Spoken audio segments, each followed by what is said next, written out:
Welcome to the Help My Unbelief podcast, the #1 Christian podcast designed for the unbeliever.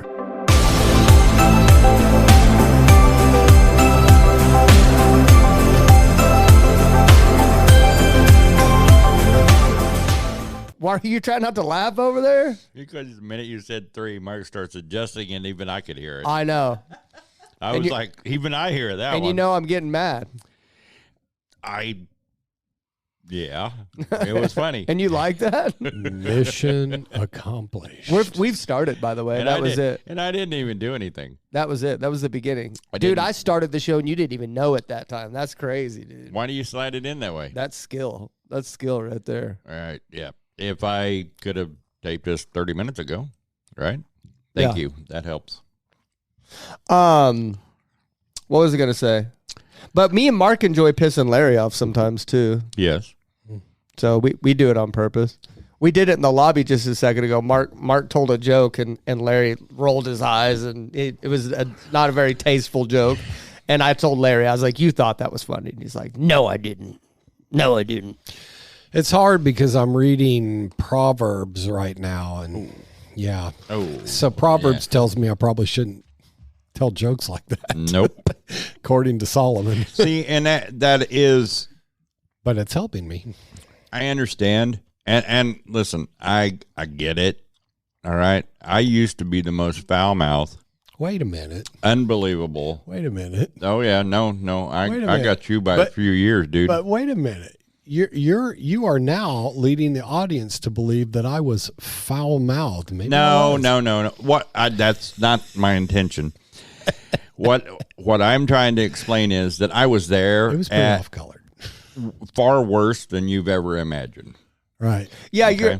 your joke hung out. Is what you're saying. I would have shocked you. Sounds like a challenge. No, not anymore. But I mean, there was things that I would do for reactionary purposes, and me too. Yeah, people would say that's not funny. Right. Your sense of humor isn't the same as mine. The best joke to me was when they didn't get it. Yeah, because I'm a one-man show, and I enjoyed my own show. If you didn't get it, are you still reading the Bible to Beth? Yes, I am. We stopped. We took a pause in Psalms. We're at Psalms we're over halfway through the Bible. We're at Psalms 97 or 98, and Beth said, "I want to meet Jesus. I'm getting good context with all this Old Testament stuff, but I want to see Jesus." And she said, "I hear if you read one chapter a day, you'll meet Jesus on Christmas, on Luke." And no, I think you don't. But then we got to understand. Anyway, Jesus is about to go to the cross. He's going up in front of Pilate now. So I think he will be crucified or raised again on Christmas. So when you're reading through the Old Testament, you don't have issues with it? Like you don't have... You mean issues like some of the people we've listened to on the podcast? Yeah. No, because I've read the context. And see, that's what's so unfortunate by so many people I hear talking about, he was for genocide and he was a sadistic God. And no, that's not the story. Yeah. If you go back and you actually read the story, it's a sad tale of human failure. And it's a glorious tale of God's patience over and over and over again. What I ended up getting from the Old Testament is a real sense of empathy for God. Well, he's even more patient now than, right? I know, but even back then he was patient, long-suffering. Oh my goodness. But like a child and a father, if you consistently disobey your father, there's going to be repercussions. Yeah. And it's really a story of a father trying to raise up his child. I wonder how that works because God's obviously responds to, because when you read through the Old Testament, like you remember me talking about the spear of Phineas, that story, and that's in Numbers, where basically these people were having sex with each other, like just out of control. And then it seemed like the sexual sin is what God would come and get you for the quickest, And do you know why? No. That's a sin unto yourself. Right. So you're literally there's so much that goes with Yeah. a sexual sin Yeah. that It's talked about a lot, you don't understand the implications that has. But All little soul ties and stuff. so God was about to wipe the whole community out, essentially. And then Phineas, which had zeal for the Lord, I think, remember what it said, he took a spear and like speared a couple people and stopped them from doing it. And then it stopped God from wiping them out or whatever. Right. But God doesn't do that today. You know, like God doesn't just wipe out a whole community. That's because obviously, dude, we heard a story from one of our employees' moms that she went to like Tennessee or something to this concert. There was like people like having sex in the streets and stuff like that. Like I would imagine like It wasn't a concert, it was NASCAR. Oh, NASCAR. Sorry. Yeah. Well, NASCAR's doing that now. Well, I mean, Yeah. you know, we got we Just got all the biker things. It's go to Yeah. one Mardi Gras if you want to Yeah. see sex in the street. As Larry would say, Yeah, debauchery everywhere, right? very much so. So Mardi Gras. and I just off the look hook. at like what do you think the difference is now? Like, is it Jesus that caused? Because God's the same, right? God's the same. God's the today same and today, everywhere. yeah, forever. So why doesn't He do that now? The second covenant was about grace. Yeah. The second covenant and what Jesus did on the cross. So it was Jesus that changed the way He responds to Yes. everyday situations. Yeah. Yes. Yeah, but let's also be honest. You know, the Bible states very clearly, vengeance is mine and that I will repay. And it also says that he's long suffering, but there will come an end That's what to that patience. the scariest Bible verse to me is when I was reading through, I think, it was Book of Revelations. It talks about that final time where God's about to take out the whole world, that there was silence in heaven for like a half an hour or an hour. Mm-hmm. And I imagine, you know, because heaven doesn't seem like it's a silent place. It seems like it's probably full of praise worships and just glorious sounds all over the place, you know.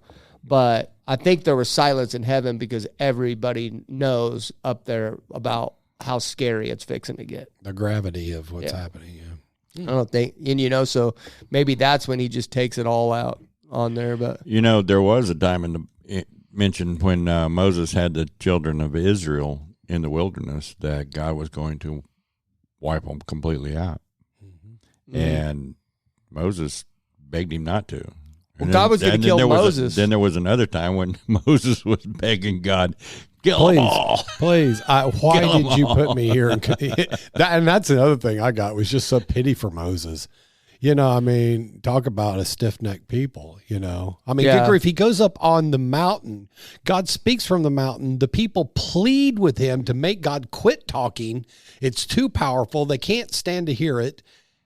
He goes up there. He's up there for a little bit of time, and they're all, oh, well, you know, I don't know. Maybe it's just a storm up there. We need our own new God. Who does that? yeah, Humanity. Didn't take them long at all. to literally Take turn them long away. at all to turn away. And then didn't God almost kill Moses too at one point? I don't remember that. Yeah, I don't remember him almost killing him. I know that he wouldn't let him walk into the promised land. Right. I think God almost killed, but maybe it was someone else. But The people wanted to kill him at one point because the rules and laws were too strong. I don't remember. Why was God going to kill Moses? Exodus 4:24 through 26. Why was God going to kill Moses? Exodus 4. Exodus 4, verse 24 through 26. God had called Moses from the land of Midian to return to Egypt and lead the Hebrew people out of slavery. After some initial objections, Moses accepted the will of God. See, not everyone accepts the will of God right away, right? Thank you. We're not talking about that today, though. For the love of Mary, we're not talking about We're that today. not. We're not? Wow. No, heck no. Heck no. I'm done with that. Well, I'm not. Well, let's be honest. I'm probably not done. I just don't want to talk about it today. Oh, okay. So just wanted to point that out, that Moses, after some objections, finally accepted the will of God. Okay. Sounds like someone y'all might know. Right. Okay. He packed up his family and started the journey west. Then something strange and troubling happened. At a lodging place on the way, the Lord met Moses and was about to kill him. Exodus 4, verse 24. Wow, I don't remember that at all. And it said, this disturbing incident in which God was going to kill Moses is not fully explained in the text, but we can piece together an idea of what occurred. Here are the clues. God was seeking to kill Moses. Zipporah, Moses' wife, took a flint knife and circumcised their son. After the operation, Zipporah touched Moses' feet with the foreskin. Zipporah called her husband and bridegroom of the blood, referring to the circumcision. At that point, the Lord left him alone. Exodus 4:26. Based on the fact that God was going to kill Moses, we assume that Moses had committed some sin against God. The fact that circumcision of Moses' son caused the Lord to relent indicates that Moses' sin was a failure to circumcise his son. Yes. The fact that Zipporah, not Moses, performed the surgery suggests that Moses wasn't able to do it himself. The same conclusion in support of the fact that Zipporah touched Moses' feet with the proof of circumcision. This would be more natural if Moses were bedridden, and if Moses was confined to bed. The method that God was using to kill him was likely an illness of some kind. So far as we can tell, God was threatening to kill Moses because Moses had not circumcised his son. Yes. The question then is, why is that particular sin being judged so harshly? Surely there was other sins that Moses was guilty of, yet God chose to pursue the death penalty over the lack of circumcision. The answer probably goes back to the time of Abraham. Mm-hmm. When God called Abraham and established a covenant with him, he changed his name to Abraham and gave him a sign of a covenant circumcision. Moses later wrote the account that God said to Abraham, as far as you must keep my covenant and your descendants after you, the generations to come. You know, I've always thought to myself that like I wish even since I was a little kid, I thought this, that I wish I would have lived back in this time because it would have been easier to serve God. But I don't think so, bro. Like, we have Jesus now, thank God, because like all this stuff like that. Well, the law was made to eventually to bring man to his knees, to understand that nothing. I mean, can you imagine having to sacrifice for unintentional sins, having to sacrifice something just as a goodwill offering, having to sacrifice something because you sin or lied or cheated, or, I mean, something had to die. And that was God pointing out to his children, there is a result for sin. It's death. I've said it. I can't unsay it. It's the way it's going to be. But it was all in preparation for the gift of Jesus Christ. What would we care if Jesus had come without the law? If the law had not established what sin was, the penalty for sin, and how unworthy and hopeless our condition was without Christ, what would we care? Yeah. None of us would. If you want followers, if you want to set up your own kingdom and you want followers and you've given them free will, you want them to appreciate. I mean, if you're going to go to war with a general who is willing to sacrifice himself, you know, you talk about men in the army all the time, the guys that get in the dirt with them. Yes, very much. And what amazing leaders they are. Well, God did that like times a billion. Yeah. He sacrificed himself for us to pay the ultimate price. Yeah. To pay for our sins. I mean, I get just a huge sense of appreciation for that. Man, you know. Leadership doesn't look that way anymore, does it? I don't know. I don't know. It doesn't really look that way anymore. Well, I grasp what you're saying, but I believe that the word in itself sometimes is a little confusing. What do you mean? What are you defining as leadership? Because No, in the I mean, military, no, I was agreeing with Here's Mark. why I'm touching base with this. In leadership, I was taught in the military that leadership was my sergeant, the next guy up from me that had control over me. Okay, that could tell me what to do. That was my leadership. So now the definition of that word is somewhat changed in the civilian world versus what it was in the military world. The ultimate leadership in the military is not the general. It's the president of the United States. President of the United States. But back then, that's why I said leadership doesn't look like that, because you're right. God really did send himself down here to literally experience life. And even at one point it said that Jesus veiled himself from himself, that he was God. Like, so what that tells me is I got to walk on eggshells when I'm talking about this, but here's how I understand it, is that Jesus experienced what it was like to be fully human. Could he have got himself off the cross at any Yes. moment? Yeah. Could he have stopped and changed his mind? Sure. Yes. But he experienced exactly what you and I feel because he veiled it from himself. Like He had to. He stopped himself I from. think that happened. I'm reading Luke right now. I think that happened at the supper with his disciples, the Last Supper.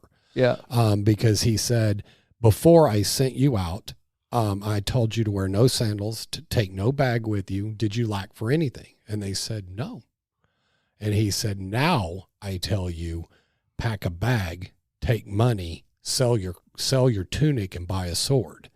So I think at that moment, he turned his back on his Godhead and he became man, because right after that supper, that evening, I believe, or the next day, he went to the Mount of Olives and started praying, and that was the immediate prayer of, God, if there is some way, let this cup pass from me.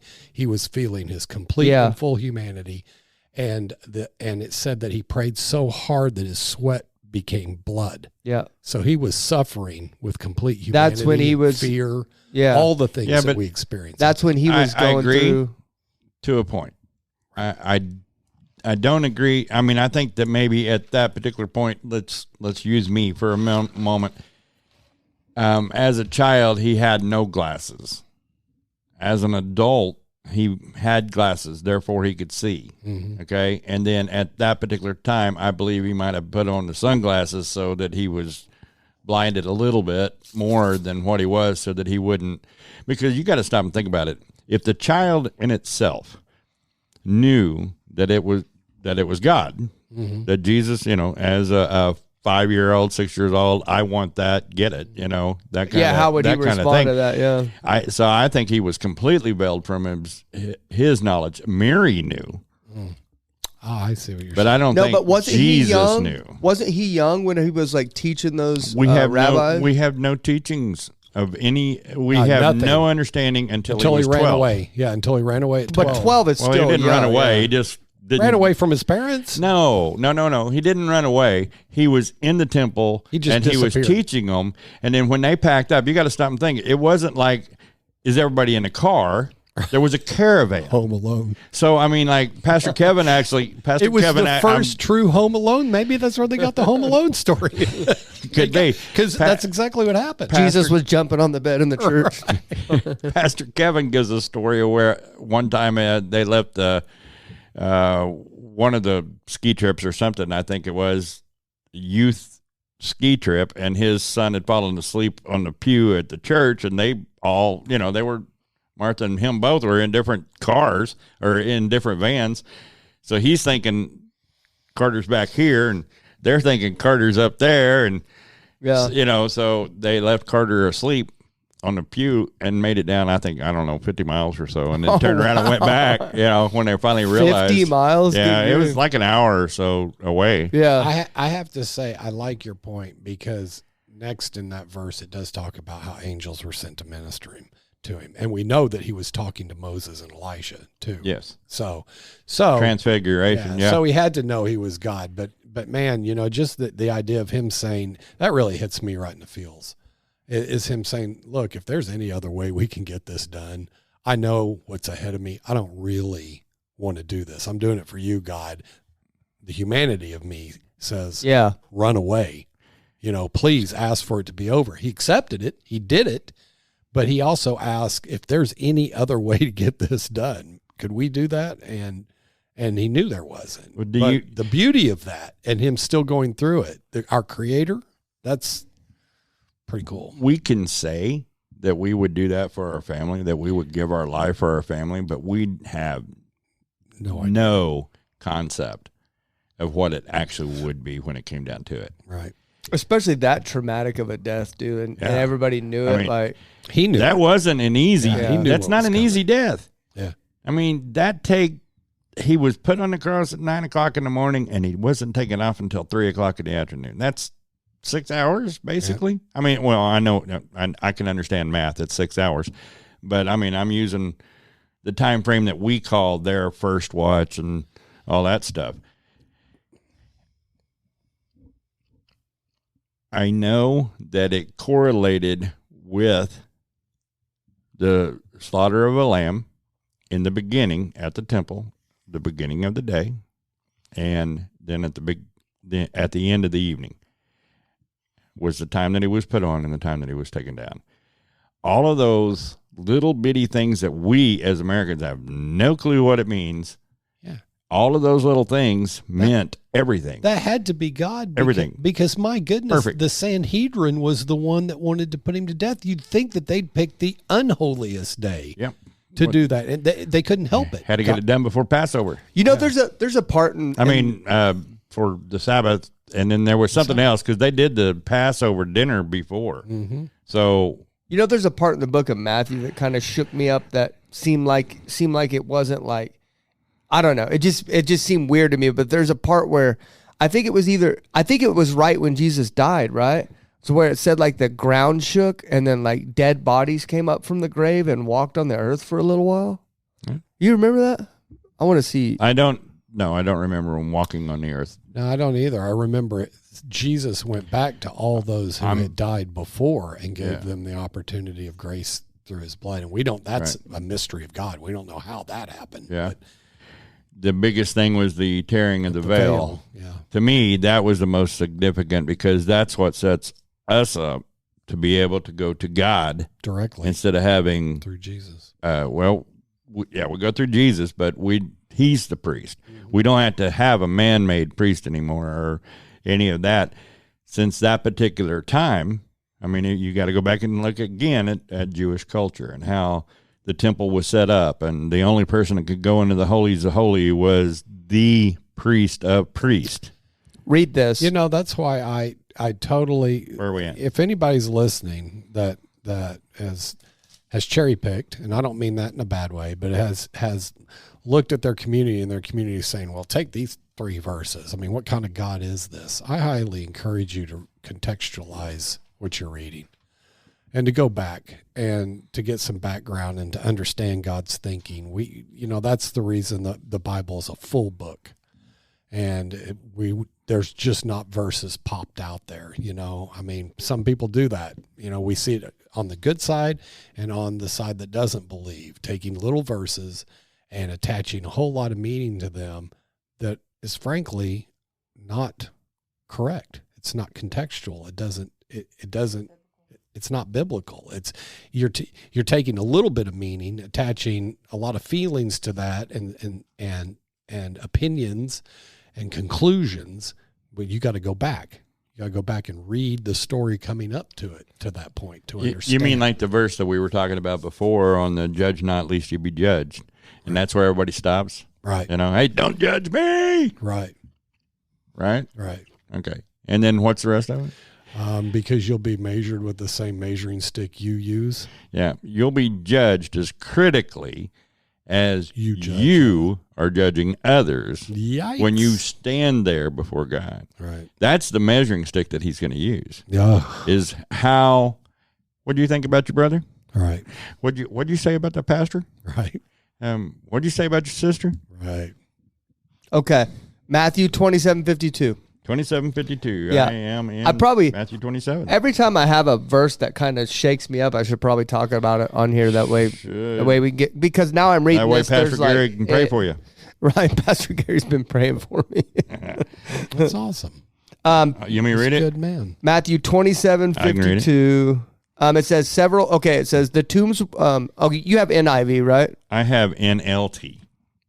Okay. NLT says, and tombs opened, the bodies of many godly men and women who had died were raised from the dead. So that's when Jesus died. It said in the book of Matthew 27:52, when he died, that the earth shook and the tombs of many saints had opened, and then they said the bodies of them were seen walking around in Jerusalem. And when I read that, I was like, oh, yeah. What? It just seemed like completely out. Like, it really does say that. Yeah. Because 53 says they left the cemetery after Jesus' resurrection, went into the holy city of Jerusalem, and appeared to many people. Yeah. I read that in Matthew, and I had to step back because it started to give me some doubts, obviously, because I went from reading the Bible and the story of Jesus to reading like a Goosebumps book written by R.L. Stein. Right. You know what I mean? And I had to stop, and I stopped reading it, and I just started praying. I was like, I got to get out. Right. I was like, I got to get out of here for a little while, because that caused me to like. Now I feel like I'm reading a Stephen King book, you know. Right. But let's read somebody's what do you call it? Commentary on it.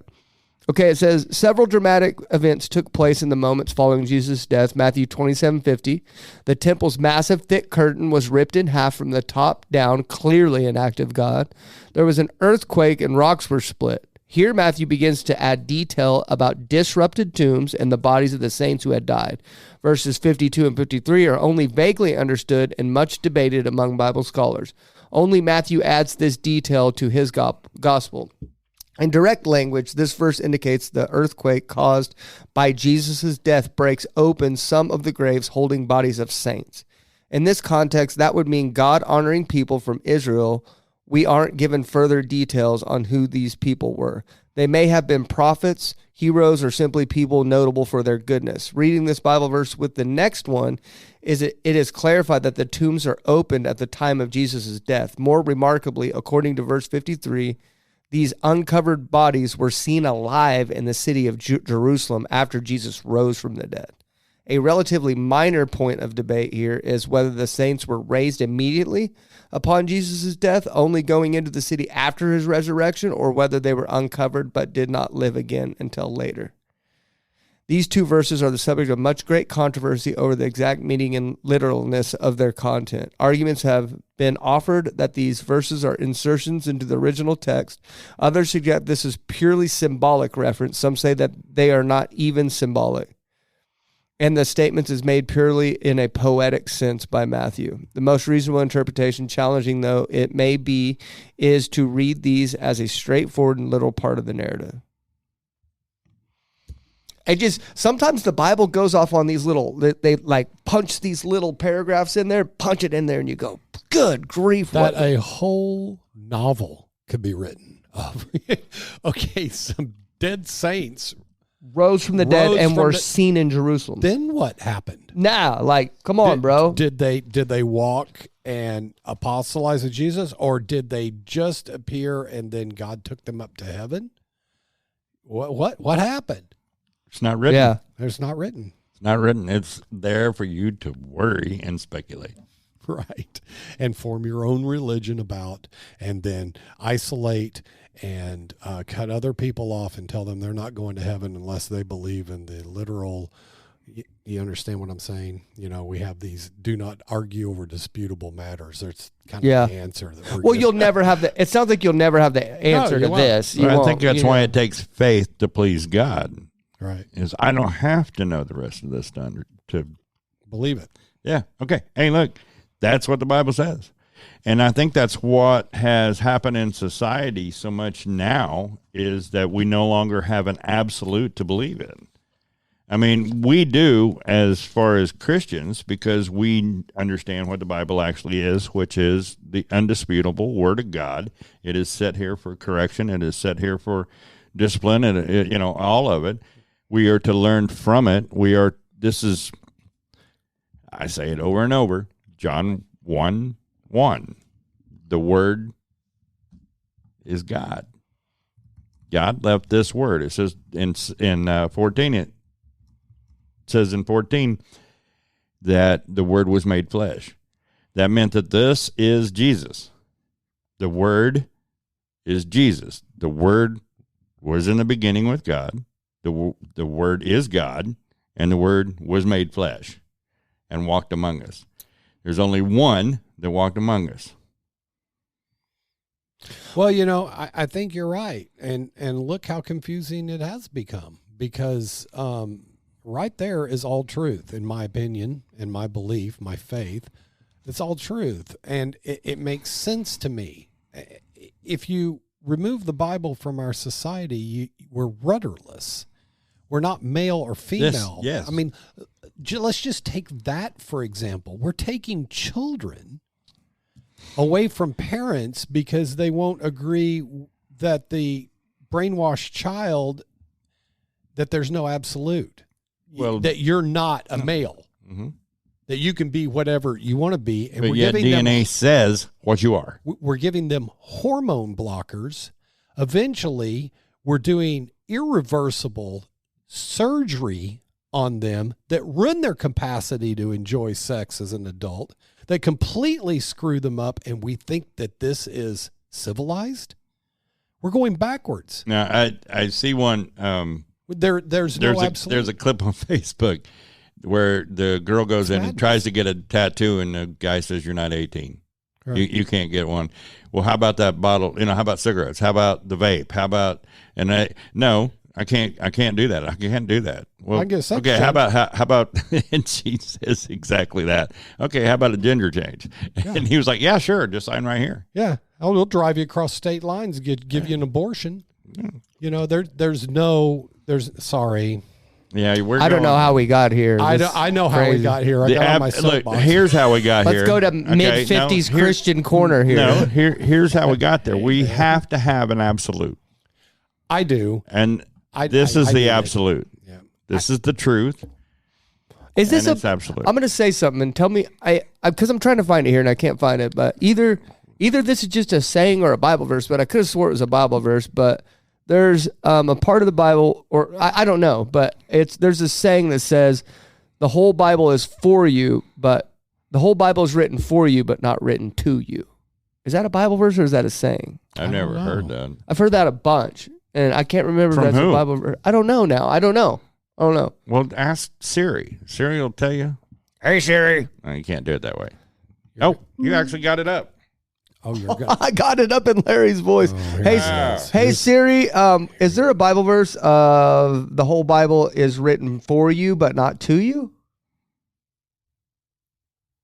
Okay, I found this on the web, for I got it Larry's voice. Hey Siri, is there a Bible verse of the whole Bible is written for you but not to you? Check it out. It says Blake Shelton Bible verses. Oh, Did you? isn't For those that isn't the beast a cuddly little neat thing? We're asking Satan's hand device about Bible verses. Sorry, going off our rails again. No. Hey, look. I'm gonna put you guys with Alex Jones. If you use it, man, I'm ready. If you use a Making gun, the frogs gay. if you use a gun for bad, it's evil. If you use a gun for good, it's good. Right. Right. If I use computer, I use internet, I use all of these tools of Satan to glorify God. Right. I don't do the wrong things on that. What is amazing is I've just noticed that the things that pop up for me, and my wife actually clued me into this. Her Instagram is just nothing but beautiful homemaking, homesteading, and religious.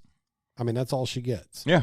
Yeah. My Facebook, I'm astounded at some of the things that come across my feed. So I just started liking all of these religious groups and Bible groups, and suddenly, the algorithm's working, and I don't have to see any of that. Yeah, every once in a while one will come across, and I'm like, X report, right? Hide and report or whatever, right? And I don't want that crap on there. It's just a saying. Yeah, it's not a Bible verse. Well, but I mean, if you think about it, it's true.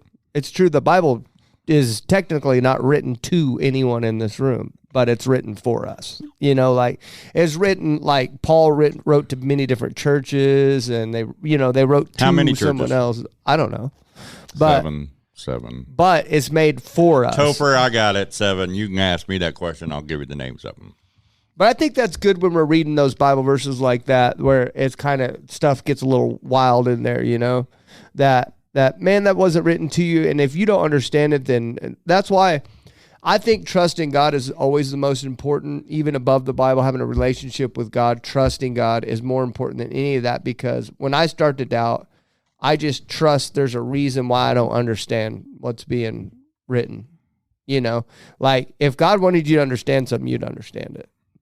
He gives you wisdom when you ask. So, okay, we got to get to our guest. We're at 35. We didn't get to what I wanted to. What were you going to get to? Love. Well, whose fault is that? Did you tell me that before show that we were going to get to? No. Between you and Mark? Well, no, that's dumb. but I That's about the dumbest Yeah, thing I've heard. no, you had you had something to talk about. you didn't tell the guy that leads see, Mark, the show. I didn't even get in it, and he already started. I told you. He's afraid of love, man. I'm telling you. I am? Yeah. Okay, definitely. let me hear it. We got 5 minutes. Go. I want to explain the difference of loves. That's Okay. why, a lot of people have come up and actually spoke with me about loving my wife or loving God more than my wife loving God more than she loves me. That's biblical. Yeah. We don't understand that, but it's biblical. And you bared your soul and said, I don't love God more than I love my wife. Right. Do you understand that there is a difference in the types of love that you have? And one can be stronger than the other until you exercise it, just like faith, until you exercise it and make it strong. I looked it up because most of this is in Greek, and so I had to look up things. There's eros. It was romantic love. It's like flesh. Flesh of the love. It's not a spiritual type love, but it's flesh. It's like when I say I fell in love with my wife when I first saw her, that was it.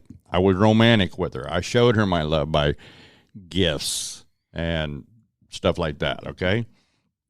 Philia is, and I may be saying these wrong. I'm not Greek. Deal with it. Friendship. Like I have philia love for you. It's a brotherly love. It's why Philadelphia is called the city of brotherly love is philia. Okay, that's platonic. You can have that for someone of the opposite sex where you're friends. I have philia love for Angela.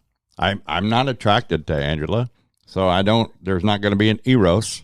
Right. All right. Okay. But you have storge, and I had to look this up. It was hard.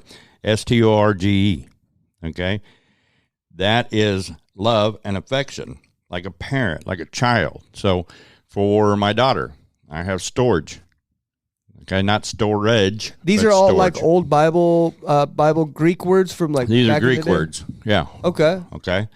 Then you have ludus, which is unbelievably Latin, and I don't know why they included it with all the other Greek words, but the Bible was written in Latin. It was written in Greek, and it was written in Hebrew, by the way. Flirtatious, casual, fleeting, non-committal. In other words, it's that. We got it. Yeah, okay. It's why you flirt with people. All right. Pragma, which is practical. It's a duty. It's an obligation. It's a logic. It's those ones where, I love my church.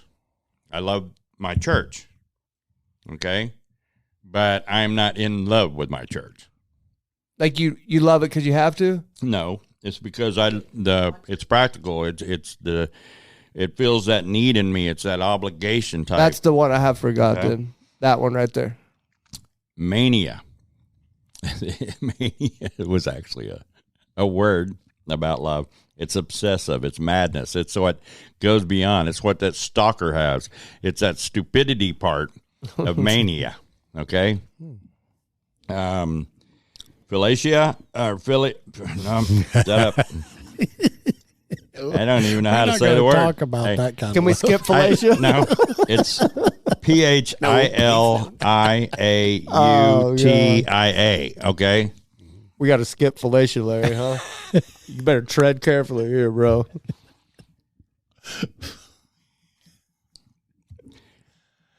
All right. Self-love, Oh, God. self-worth, I'm not talking about your self-Philatia. confidence. That you do have to love yourself. Self-esteem. Your self-esteem comes from I it. don't have that one But- at all, for sure. But if you let it grow too much, it becomes Narcissism. narcissism. Right. Yeah. There you go. So you think it's important to love yourself a little bit? A little bit. You have to have pride, not pride, but you have to have respect for yourself. I don't. Yeah. But yes, you do. Do you smoke? You know, I Wait a minute. That's not the answer I wanted. no, hold on. Like I think I don't smoke though. Like if I had the choice to smoke, I'd do it. I don't do it because like God makes me miserable if I do it. Like drinking and all that stuff, I keep doing it if it wasn't for God. Like I don't drink and smoke because of my all of us. Listen to me. All of us have been faced with the same thing that you got going on right there, and some of us don't listen. Yeah. So we turn down the road of alcoholism, and we try to find love in that. That's I'm going to tell you, you can't be an alcoholic and have self-respect. Yeah. You can't. No. Because you're not respecting your body. You're not respecting your temple. You're not respecting what that alcohol or smoking or drugs or any of that is doing to your body. Mm-hmm. So you can think you're being free, but you're not. I think actually that's one I got to work on it. is self-love. I think I'm the worst guy in the world sometimes. You had to be careful with it because you can't turn it into narcissism. Narcissism is when you love yourself so much that you actually place yourself above God and you become blasphemous in just your love of yourself. Why that I'm such a black and white person. Like I felt like if I decided to love myself, I'd have to be like way up here or either just hate myself and be that. I'm like safe than sorry type of guy. I want to lay a bit of truth on you, a little truth bomb. You were talking about how you don't love yourself. Yeah. Did you know that's the flip side of selfish and self-centeredness? Mm-hmm. Selfish and self-centeredness is arrogance. The flip side is insecurity. Yeah, that's me. Yeah. It's the same coin. So it's the same. It's kind of selfish in its own right. Very much so. Yeah. It actually turns into that was a really hard truth that I had to face about myself at one point in my life. That makes a lot of sense. All the poor me's, all the constant tearing myself apart in my head, condemnation, shame. That's me. Yeah. Yeah. Yeah. One thing that was pointed out to me is, well, you're just selfish and self-centered. Like, what are you talking about? Yeah. Yeah. That's just the reverse flip coin of it. Anyway, sorry. That's so cool to be. I was working. The gutter guys came when we were fixing up that roof yesterday, and there's this like older like Indian fella that came there, and he was just such like a positive and upbeating guy, like, and I was like, man, I'm like, you can either be like me and just be negative and unhappy and crappy and stressed out and stuff like that all the time, or you could like be that guy. He's the opposite of me. And what was cool about him is like, I sat there and watched him, and he got in this thorn bush, right? And he goes, oh, yeah. When he gets in the thorn bush, he goes, oh, yeah, buddy, this is life. This is how it is. Woo. And he's like, he's sitting there, and then he just drills in the gutters. He just goes into gutters, and I'm like, oh, that's just, I go, that's just probably how your day is going, right, bud? He goes, no, I love this stuff, buddy. This is life, bud. Woo. And I was like, wow, dude. I want him in church. I'd have been cussing and like saying, I don't want to be alive anymore. Like I would have been going crazy. And this guy's just like, he's in a thorn bush and just so stoked to be there. Paul tells stoked to be happy in the thorn bush. Yeah. Paul tells you that. Right. Yeah. I mean, and that's a literal example of how we should be. Yeah. And I can come into this church on a Sunday morning and be a headache, worn down, didn't sleep very well, just showered, so at least I'm clean, I'm shaving, so that's all good. But I'm just not here. I'm just not here. And the minute I walk in and I start greeting people, man, the Lord just wells up in me. My strength is in the Lord, not myself. Yeah. And when you look outside your physical issues, then you can survive when, like some of these POWs did, where all they did was focus on God through that whole time. How many times did Paul praise the Lord while he was in chains? And their prisons back then ain't like now. Yeah. Okay? They didn't care about your humanistic rights. Your feelings. They didn't care where you came from. Yeah. They were cruel. They say they were like in sewers and stuff, like in the bottom of sewers. Yeah, they got TVs in your prison now. Yeah, so. Tablets. They're not. You got iPads. They're better. Well, I'm not going to go there because that's not. Finish off your thing. Okay, you're at 10 minutes. Here's the one that we need. You keep interrupting. Here's the one that we truthfully need. Agape. Yeah. That's the God love, right? Agape is unconditional. Christ gave his life for us. he hung on the cross because he has unconditional love. Unconditional. We can't even phantom unconditional love. It's fathom. I get what you're saying. Okay, whatever. Sacrificial. He willingly gave his life for us. Now, that's the love that, we can have agape love. You have agape love for Jonah. You want to make sure that your son is taken care of. That isn't, it's not a requirement of your station as his dad. There's plenty of dads out there that can't love their kids. There's plenty of moms out there that don't love their kids. But the agape love is that love that, without a doubt, God gave me agape love for my wife. That through the system or through the situations that we went through, he gave me that so that I could tolerate and endure. Okay? Yeah. Now let me tell you what the Bible says that love is, okay? It's found in 1 Corinthians 13. In 1 Corinthians 13, and I'm just going to short it down. Y'all can read the chapter because it's actually a chapter on the love. I'm going to start in verse 4. Love is patient and kind. Love is not jealous or boastful or proud or rude. It does not demand its own way. It is not irritable, and it keeps no record of being wrong. It does not rejoice about injustice, but rejoices whenever the truth wins out. Love never gives up, never loses faith. It's always hopeful and endures through every circumstance. I'm going to jump down here to the last part of 8, but love will last forever. Let love be your highest goal. That's 14:1. Okay. Now I'm going to jump over here in John, 1 John 4. Okay. Dear friends, let us continue to love one another, for love comes from God. Anyone who loves is a child of God and knows God. But anyone who does not love does not know God, for God is love. God is love, and all who live in love live in God, and God lives in them. The essence of God is love. God is love. So every time that you show love for your brother, every time you show love for your sister, your daughter, your son, you're showing an element of proof that God is in you. And that's why you're able to love. And I'm not talking about the mankind of love. The definition of love in the dictionary is a strong feeling of personal attachment or deep affection. It's a lot more than that. It's tender, passionate, self-giving, fond, affectionate, and sex. Okay? That's not love. Okay? Because love comes with respect. Love comes with you're willing to put that person's needs over yours. When you have God in you, you have love for people that you could not tolerate before.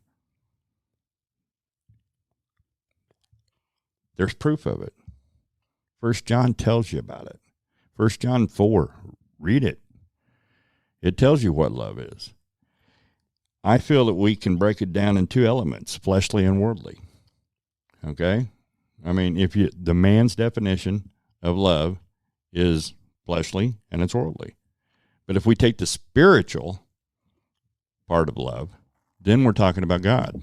Yeah. But it's because of our definition that which I call lust, because that's lust, is the way man sees love.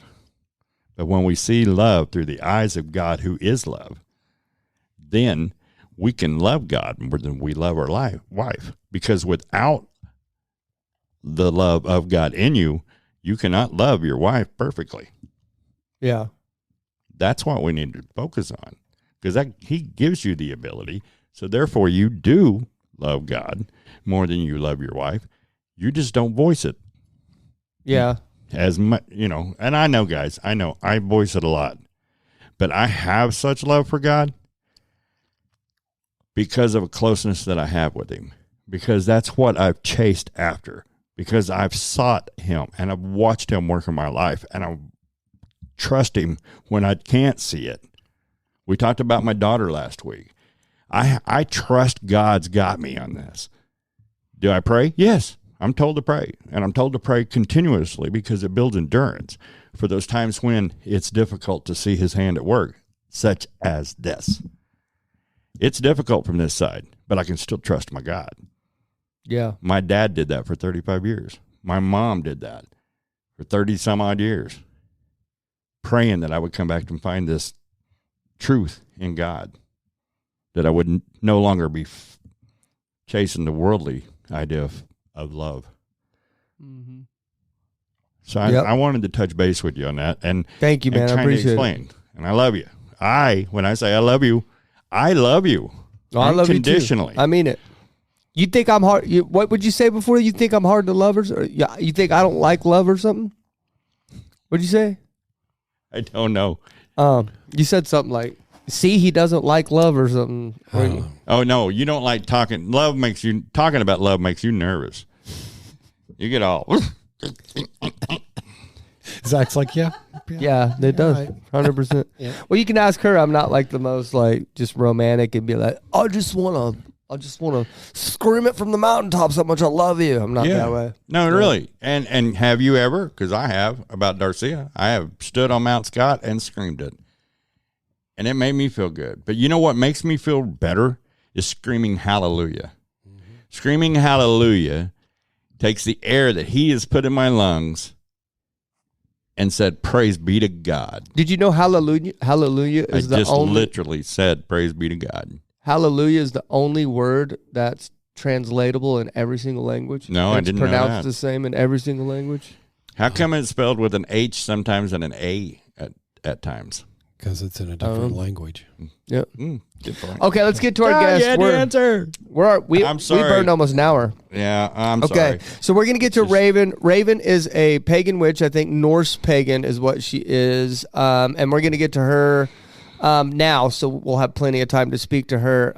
Let's get to her, Raven. Hello. Raven. Hello. How are you doing?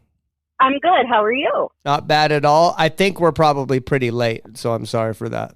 No, that's okay. Actually, I'm glad you called when you did. We were just going to go eat. But no, this is fine. It's Larry's fault. Completely my fault. It's Larry's fault. Okay. Well, we'll blame him then. I don't know. Have you watched any of the shows before? So I haven't. Now, I did scroll through your TikTok. Okay. Just to get an idea of your beliefs and, the kind of content that you posted, but that's about it. Gotcha. And I've talked to Coco. a good bit about this. Okay, good. Or Kyle. So let me explain a little bit about the show and how it goes. Okay. Okay. We are the Help My Unbelief podcast. We are a Christian podcast, but we are designed for people that don't believe in God. This show is literally, the hopes is that people that don't believe the same thing as us will feel comfortable listening to the show. We've designed it more for them than Christians. Okay, got you. Because I did ask him after going through the TikTok page. I was like, "So is he Christian?" He was like, "He is, but calm down." Yeah, because I'm used to being attacked for having different beliefs. Yeah. And, it made me a little nervous. I won't even lie. Every single person I talk to that come on the show is sketchy about me at first, and that makes me feel even more disappointed in where Christianity's at, because I do have to break down these walls every single time to get a person to come on the show. Every time people are like, "Whoa, like this guy, you're a Christian? You want me to come on your show? No, thanks. I'm not going to go get beat up for an hour. No." Well, and it's like, I told Coco, I have a handful or two of Christians in my life right now that love and accept me for who and what I am. And I wouldn't trade that handful or two for nothing in this world. So I'm not, I try to respect everyone's beliefs, because I know that we're not all the same. And I know that we're not all going to believe the same thing. Right. It's just the constant attacking. Yeah. They do it to So, each yeah. other now too, so don't feel bad. Yeah, they absolutely do. So, Absolutely. so what we do here, we don't debate. If anybody ever starts to debate, it usually gets shut down pretty quick. But we're all pretty good about not debating at all now. So what we'll do is we're just going to talk to you, and here we get your story, and then at the end of the show, we do something called the rounds, and it's where we go around the room, and everybody gets to say like their final saying in part. And since you're our guest, you get the final word. So, cool. but let me go around the room, and I'm going to introduce everybody so you don't get sidelined by anybody's voice. I got my executive producer Mark in studio. Hey, how's it going? Good. How are you? My lovely wife Quite Angela's well. here, Hello. Hi. and then my wonderful co-host Larry, How are you doing today, Raven? I'm good. How are you? Pretty good. and then me. I'm Zach. I'm the Young one. young. I'm the I'm the young old and vibrant one, glowing skin. What else? I'm the polite one. He's the rude one. Yeah. I'm the one that talks with love Yeah. and about love, and he's the one that polishes over it. Yeah. Yeah. Yeah. Nice he's to the meet you. agape love one type of guy. Gotcha.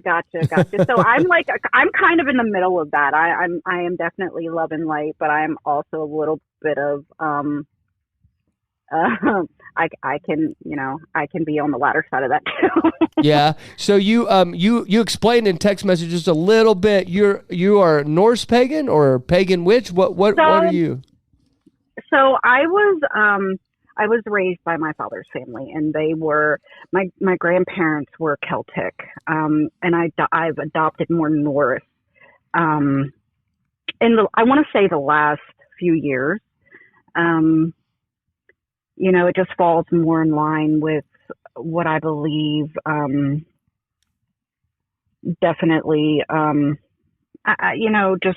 guess my morals, it lines up more than the Celtic did for me. We had a Celtic on, and I think it was very early. Jim and I, she was on like week 9, I think it was. Right. A Celtic pagan on.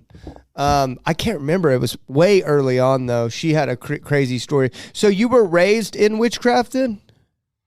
So I'm going to start. When I was 3 months old, my mother had me baptized Episcopalian. What's that? What is that? So the Episcopal Church, I guess, is, from what I'm understanding, and I could be totally wrong, it is, it's a part of Catholicism or a church within that. And I was with her till I was 10. And then I went to be with my father and his family. And ever since then, so I knew I was different even before I went to be with my father and his family. Things I saw, things I heard. I knew I was different. And then, when I went to live with my grandparents, my father, certain things that they talked about, certain things that I'm remembering around the home, like they didn't shove it down my throat. But looking back now, yes, very much so. So you were raised in witchcraft. They just didn't Exactly. slam in your face. Exactly. And, the things that I'm remembering that my grandmother had, she was definitely practicing. And, it sparked my attention. I guess I was 14 or 15 when I started, my research. And then I went down a pretty bad path, and I just kind of left it all behind until about 10 years ago. What do you mean? Now. Like, what do you mean bad path? Like drugs, alcohol, partying, like stuff like that? Absolutely. Abusive relationships. I started having children very young, and like literal stair-step children. And it didn't. I didn't come back into it until I was in recovery. Yeah. And, I guess what I would call spiritual gifts started coming back the longer I was in recovery, because I thought I just lost them. I thought, I thought they went away. By spiritual And- gifts, like communicating with spirits, or like seeing them, or what spiritual gifts do So you for have? me, when it came back, it was seeing, and then gradually hearing again. And I've been able to do that as far back as I can remember. I got bullied in school when I was 8 because I thought everyone was like me. I thought everyone could see and hear. And that wasn't the case. I went to school, elementary school. I told a close friend who told several other people, and I ended up being bullied for it.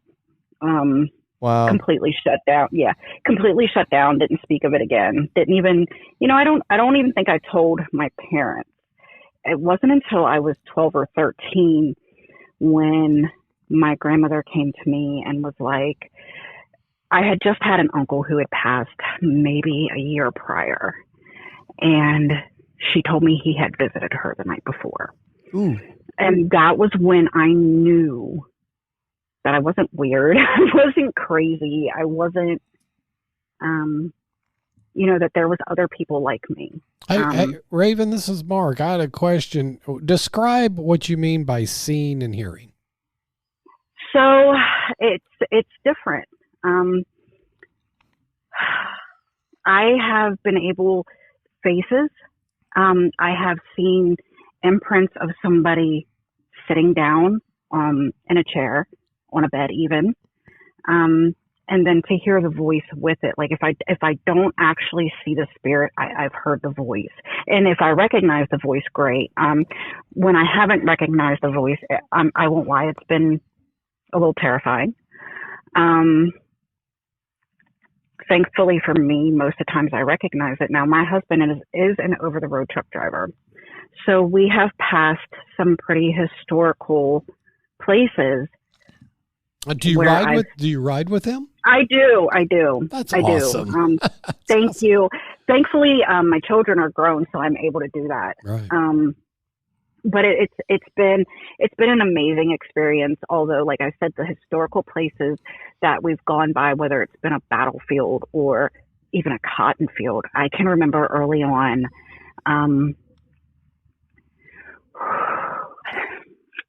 I was riding with him, and we went by a cotton field, and I didn't realize it at the time, but it was old slave land, and the faces that I saw out in this field, and the despair, and the energy that I felt broke my heart. And now when we go by there, I don't even look. Yeah. Because I feel everything so heavily, whether good, bad, or in between.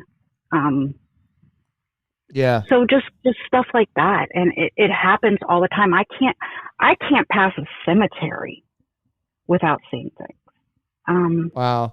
Yeah, I grew up in a little conservative town, and I went to church at a Baptist church, and I know that I look back now and I realized how spiritual of a little guy I was. I was always praying. I was always communicating with God. I was a very spiritual little fella, but I suppressed it. I didn't even tell my family or anything until I grew up.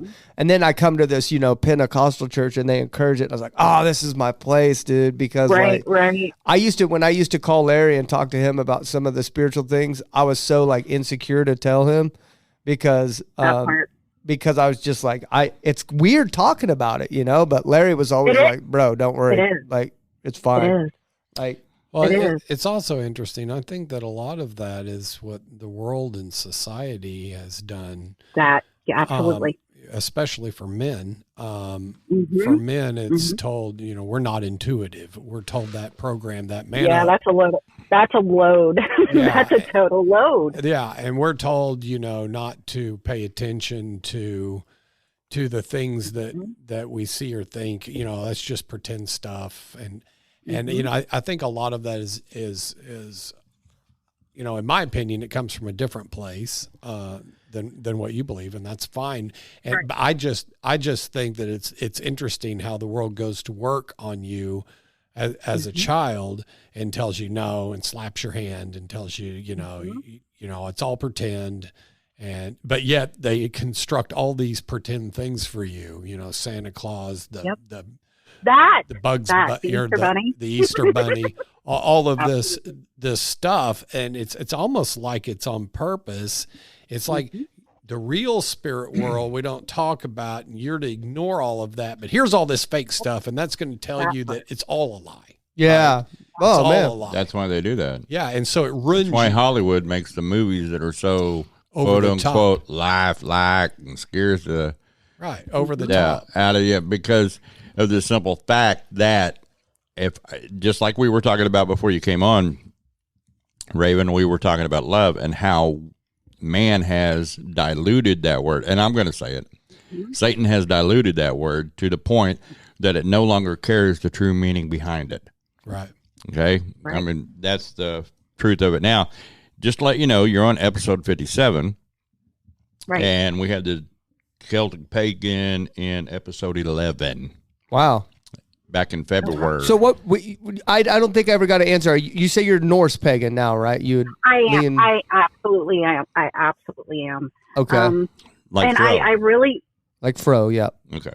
yep. I just learned from my brother. It's been a couple weeks ago that actually my father adopted Norse paganism when he was in the army. And that I didn't even know because, the books were around and the stuff was around that I'm now putting together as what it was. It just wasn't. He didn't force you to learn it. No. And I'm, I tell everybody I'm so appreciative because they let me figure it out myself. They let me be me and decide, what I wanted to believe or what I did believe or what was best for me. What about Jesus? What about Jesus, Raven? Did you, when you were in Episcopal, I was Googling Episcopalian a little bit, and it just seems like they kind of believe in the Trinity is what I was getting. But what about Jesus? Do you feel like you ever had a relationship with Jesus? So, okay. I don't feel like I've ever had a relationship with him. No. Now, do I believe that? So I believe in many gods and goddesses. And do I believe in him? Absolutely. Okay. Absolutely. I am probably one of the few that will sit here and say that. But I do believe. Just to tell you, almost all of them say they believe in Jesus. Really? Yeah. Okay, so the ones that I have spoken to do not. Yep. So that kind of surprises me, but I do. I mean, I believe. I believe in Lucifer. I believe in Jesus. What most of them say though is they don't believe that he's like God. Because like Larry, Mark, and I, the people in this room, we believe Jesus is God. We believe in the deity of Christ, and that's who we worship. Absolutely. Do you believe that, or do you believe that he? I do believe he's a deity. I absolutely do, and I always have. You don't think he's the only way to heaven, though? No. As a matter of fact, and I hate to say this, I don't even believe in a heaven or a hell. Norse pagans believe in Helheim. Valhalla. Yep, Summerland. And places like that. Helheim, I think it is, or something like that. So, that's my belief as to where I'm chosen to go. But no, I do absolutely believe that he is a god. He's just not mine, if that makes sense. Why isn't he yours? What do you have a reason like you don't choose him? That's a really good question. And I'm going to say I'm going to go ahead and say that, he, so I'm going to get a little personal. Okay. When I was a young girl living with my mom, and, I've told this story before and everyone's like, well, that's Satan. Well, I'm an innocent little girl. Why is quote unquote Satan messing with me? Not old enough to have sinned, not whatever. But I was a little girl, having really bad things done to her by her mother's boyfriend. Ugh. And I can remember crying and praying to him to make it stop, and it never did. And I don't know if that's where that began, or because my mother is a Christian, and she does believe in that. And like I said, I was there with her in my formative years until I was 10. Yeah. So I don't know if that had anything to do with it, or if it's just something that I didn't feel within me. I would imagine it did, because we've had so many people on this show, women that have a similar experience. Like Jess is a pagan witch. She actually flew down from California and came to church here with us one day. She's from, cool. She's from episode, I don't know, 9 or something. If you ever want to go back and watch her, I absolutely will. It's Pagan Witch Jess. She's like episode 14. She's one of the early ones, but she ended up flying down here and coming to church with us, and we went out to dinner with her and stuff. But she actually snuck out of her room and got like raped by a bunch of like people in the occult, and she was crying out to God and stuff like that. And yeah, so yeah, it's a common theme, and it's like that's episode 4? 14. 14. Okay. Episode 14 was Pagan Mama Jess. Pagan Mama. And then Fro was in 17. Yeah, we've had several Norse pagan. We've actually we've charted in Norway before. I think that's why, because we've had pagan witches. Nice. But yeah, it's a common theme, and like I don't know if you, I've watched. There's some people on TikTok and stuff that have had real bad stuff to them, and they were crying out to God, and He didn't do anything. I'm going through something similar right now myself, to where I'm crying out to God and nothing's happening, and I'm having issues with it. I'm very open about my struggles and doubts and stuff like that. And I don't know. We're told to trust that He has a good reason, no matter what, behind all this stuff. And I know that's a tough pill to swallow, especially when you're an innocent child. Yeah, yeah. I can't imagine what that must have put in. We read the Bible and it talks about the ground, right? Some seeds fell on fertile ground, other seeds fell on hard ground. And how do you blame a child for her ground becoming hard because of the way she was victimized? Victimized, raised. Yeah. Raised. Yeah. I mean, when your trust is destroyed by somebody who's supposed to be very trustworthy, and then the one you turn to, our God, who you're told as a child is your Superman, your protector, protector, the one that loves you the most. Please make this stop, and it doesn't. I can totally grasp how that would put space between you and the idea of Jesus. Yeah. And I wanted to ask you about the Episcopalian. Is that what you said that you were raised in?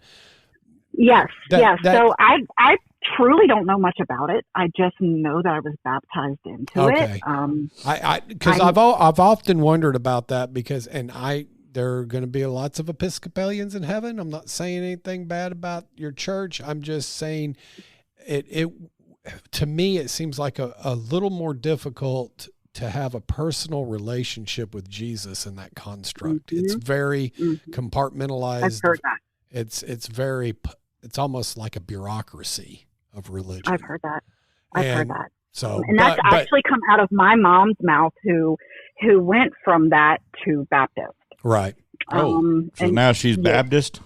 Yeah. That's all right, man. No good, very good Baptist. Absolutely. Yeah. But and here's the thing, her and I don't have the best relationship, but she's one of the few that respects my beliefs and doesn't try to shove hers down my throat. And she's one of the very few people that can say, I'll pray for you, and won't hear an earlobe.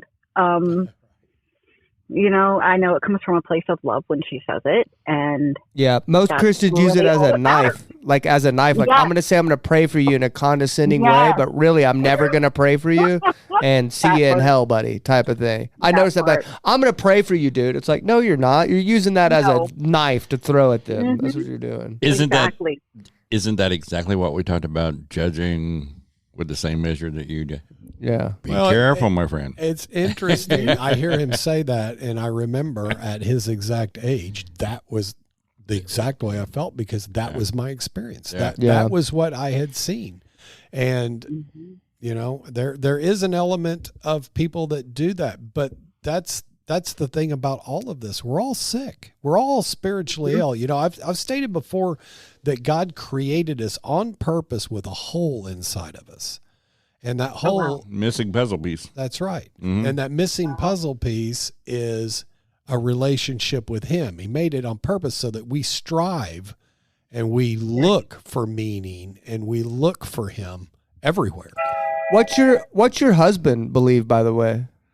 So my husband, believe it or not 10 years ago was studying to be an evangelist. Until his church stapled his eyes wide open. And he just really stopped. 15 years, he's correcting me. You know, something happened and the church, you know, kind of opened those eyes and he backed away and he went for years of not believing. He has just now started researching, studying Norse paganism. And you know, this was, you know, no, I didn't push my beliefs on him. I didn't, you know, of course we've talked about it very openly. But he's realizing that belief system, that path falls more in line with who he is as a person. Would you share what happened at the church? Yeah, just put him on the phone or let's interview him too. So he, you want to talk? Do you want to? Okay, I'm going to take my headset off. Hold on a second. Can you guys hear me? Yeah. What's your name, man? My name is Anthony. Anthony. Hey, Anthony. What happened? I'm curious to know what happened at that church she said it stapled your eyes wide open. What was that caused that? It was basically a few churches. Thing about it is when I was younger, I had rented a room from a woman and, renting a room, period. I was faithful. I was loyal to my beliefs, going to church. My church, my family actually were the chartered members of this church and founded this church. Do you mind sharing? Hey, sorry, Anthony. Do you mind sharing what kind of church it is? It was Nazarene. Okay. Yeah. Okay. My family's predominantly Baptist. Yeah. So, you know, denomination, it's just different views of denominations. However, Right. So the optics, I guess, in their mind it was wrong for me to rent a room. And I actually knew this woman because of family affiliation. There was nothing out of the ordinary, no talking or anything like that, just rented a room.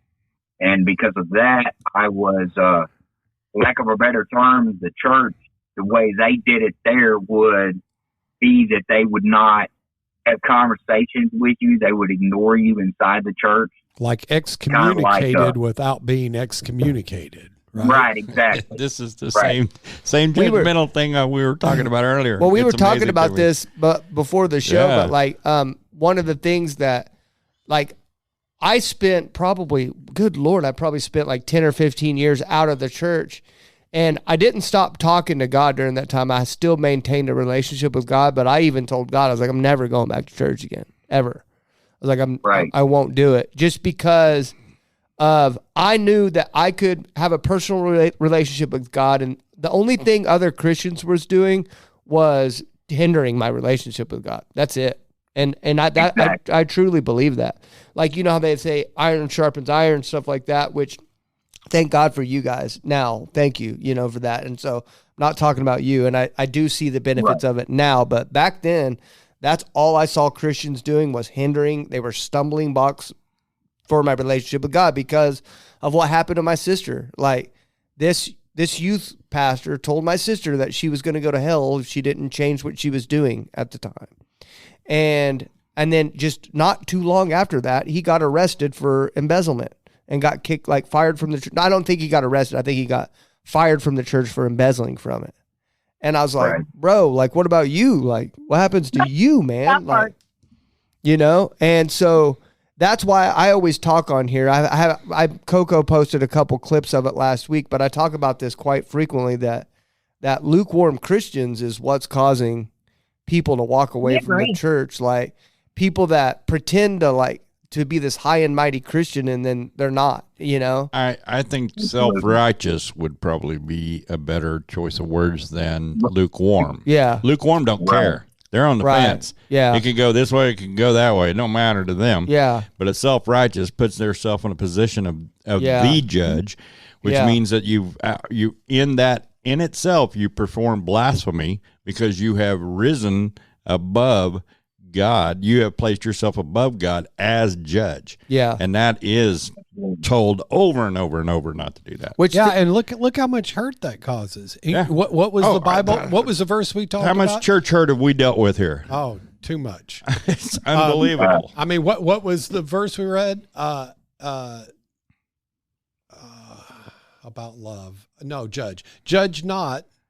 Lest you be judged. Lest you be judged.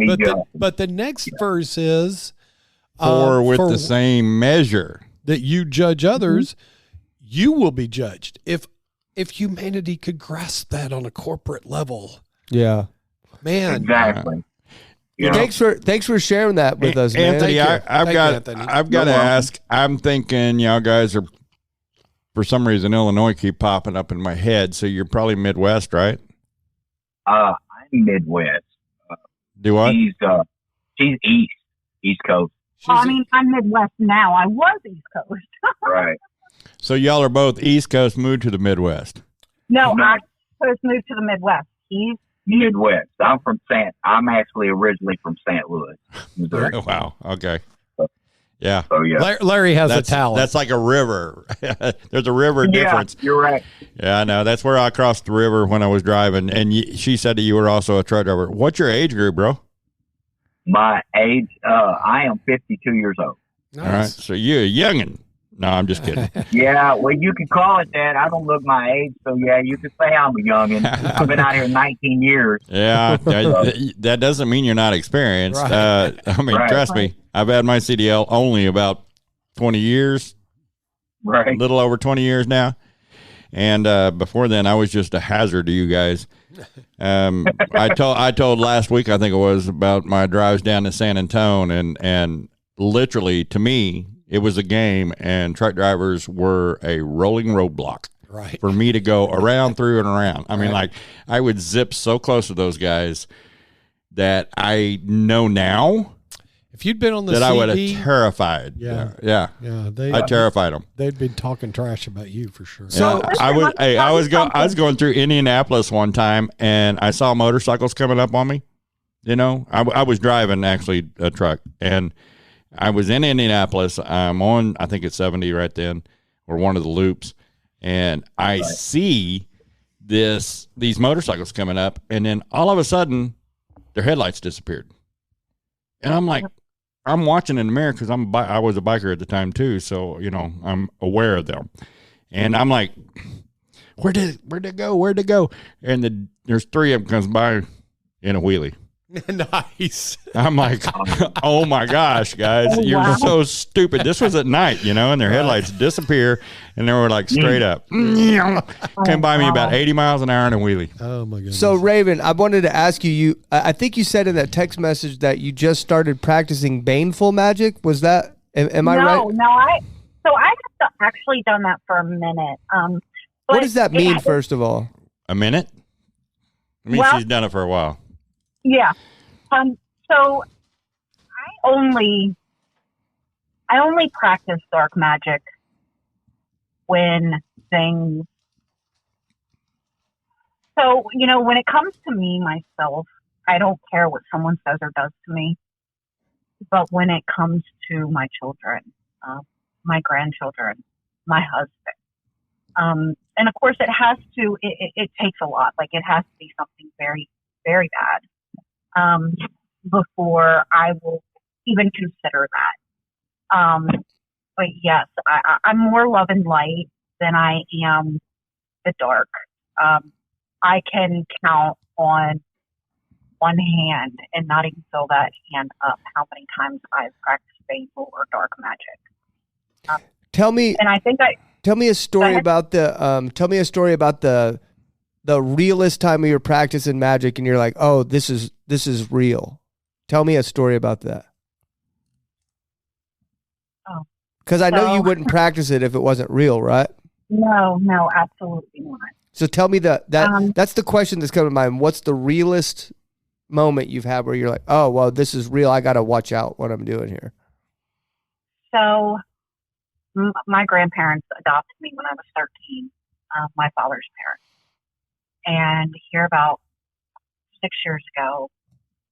So before we can practice any type of magic, light or dark, we have to get significant signs from our deity, our ancestors, whatever.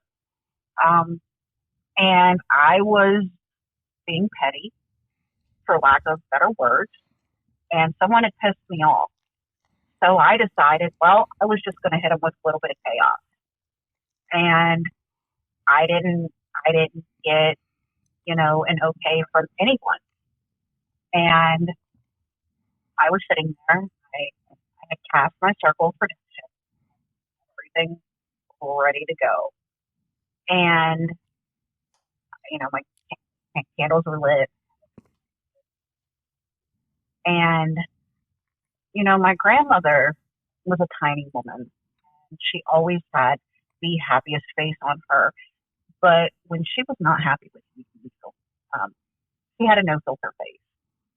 And, I got into what I was doing. I won't get into specifics, but I got into what I was doing, and all of a sudden I was hit with a blast of cold air to where the flames of my candles went out. And my grandmother's, one of the most angry faces I've ever seen on her was in my face. And my heart almost stopped. My stomach ended up in my throat, and I knew to back off. And I didn't even touch anything painful until here recently. Does that make you want to back off from it, like completely? It just makes me more aware. It makes me know. It let me know that I am not to be doing anything like that unless it is the absolute worst of cases. Because it's not a game. No, it isn't. It really isn't. And I believe in karma. I absolutely believe in karma. And I don't want to put anything out there that isn't valid to come back on me. I've dealt with enough in life. I'm tired. You know what I mean? Like, I want to be happy. I want to be left alone. And that's why I do more of the love and light. I've had people come to me and ask me, can you do this for me? Can you do that for me? Absolutely not. Absolutely not. I can send you love and light. I can, whatever else it is within that realm that you need me to do. But as far as dark, no. Yeah. Not. I've had a question. Okay. For you, Raven. Nietzsche said when you stare into the abyss stares back, right? Mm-hmm. I'm just wondering, is there a part of you that thinks maybe the idea that we can control and channel evil or darkness might be, is there a part of you that says, maybe I can't, maybe that's not a correct teaching? I'm just curious. You were talking about how you got really blasted from I really did. I really did. And it was really like she was running up my behind, like, girl, I will get you. Right. Mm-hmm. I'm going to have to be honest and say I'm not sure. Because, recently he and I fully believe he and I were hit. And I met that. Once I was sure that the hex was removed, of course, we have our days, Mhm. but I met that with a hex. And so, I'm really not sure. Yeah, it's interesting you said that you and him were hit. That we call that in our vernacular a spiritual attack. Oh, absolutely. Very And we much. do too. We do too. So yeah, I can't, I just know that for me and my ancestors, I'm not to be doing that unless absolutely warranted. And again, in Christianity, Raven, we believe that witchcraft is bad to practice all the time. I know you've heard it before. Yep. And stuff like that. What do you say to Christians that say that witchcraft is bad, and how do you get around that? Because to us it's scary. We're like, talking to you isn't scary, but witchcraft is terrifying. There's a Bible verse go ahead. Okay, so the same way that you guys, you kneel and you pray and, you light candles, whatever, we do the same thing. But we are, and I guess in the sense of the word, we are praying to our ancestors, to our deities. So it's really no different. When I do that, I am literally just thanking them for, everything that they've placed in my life, be it good or bad. Because I know that the bad, I needed the lesson for whatever reason. And again, It's on context. it really does depend on the context. And like I said, I'm more love and light. I would rather send somebody loving energy and light than the latter, because it can be scary. And there are witches out there that are they're evil. We had one on that only practices like death magic. Victoria, she was from with that one with she's from overseas. And I don't agree with that. She's the death witch. I don't agree with that because, and the other pagan witches that I know will tell you that that's not what we're to use that for. We really aren't. Yeah. So I don't agree with it. And like I said, there are evil witches out there. Who do you have a god that you work with the most, like that you submit your life to? I do, Odin. Odin. And then there's Hecate, and she's Greek, but those are my two main.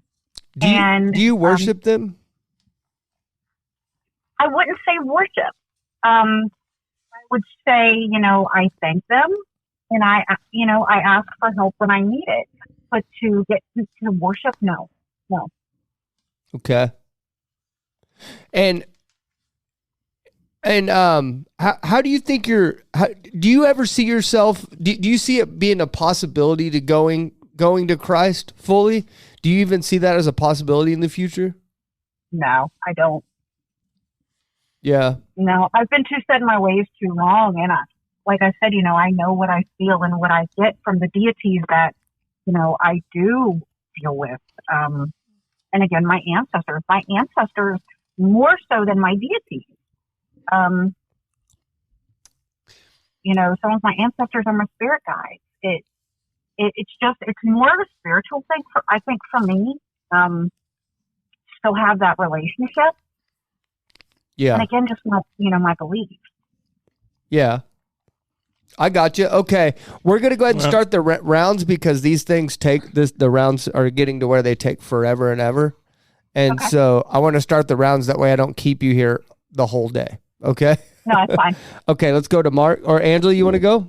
Okay. Angela's got something. I was just kind of curious because you said you have children and they're older. What are their beliefs? Did they follow in your footsteps? Are they Christians? Or are they just non-believers? So, funny part, I've got 4 grown children. My oldest is 24 and my youngest is 19. My 2 oldest girls are definitely witches. And my 2 youngest, because of some of the issues I had, they were for several years raised by their father and their father's family. And they were raised Pentecostal, and that's what they believe. And those 2 do not disrespect me, do not try to force their beliefs on me, and vice versa. Good. So yeah. Because if they're Pentecostal, they dang sure don't agree with you. But I'm glad that they can. No, absolutely not, absolutely not. But Yeah. but they respect me as mom. Good. Right. Well, yeah, you know, your mom and at the end of the day. Yeah. Respect me. That part. Yep. Your mom at the end of the day. Okay, What- Mark. What did you say that hurt? That hurt? What was the last two things you said? I didn't hear you. She said that part, I think. She said that part. Yeah, Ah, that gotcha. part. Mark, it's your turn.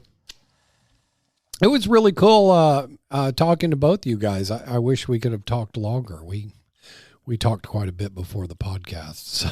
So.